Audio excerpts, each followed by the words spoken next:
మరి అలాంటి షుగర్ వ్యాధి వచ్చిన వారికి కొంచెం త్వరగా తగ్గాలన్నా, త్వరగా కంట్రోల్లోకి రావాలన్నా, లేని వారికి భవిష్యత్తులో షుగర్ వ్యాధి రాకుండా ఉండాలన్నా, మరి ఈ బెనిఫిట్ ఇద్దరికీ కలగాలంటే బెస్ట్ వెజిటబుల్ కాకరకాయ.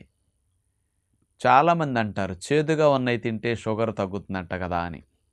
వాస్తవంగా కాకరకాయ చేదు కాబట్టే చాలామంది ఇతర కూరగాయలు వండుకున్నట్టు వారానికి ఒకసారి కూడా వండుకోరు.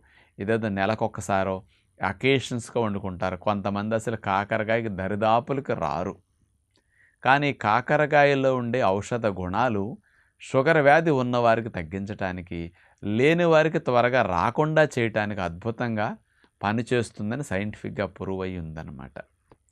మరి కాకరకాయలో ఉండే కెమికల్ కాంపౌండ్స్ ఏమిటి షుగర్ వారికి హెల్ప్ చేసేది? చారంటీ అనే ఒక కెమికల్ స్పెషల్‌గా ఇందులో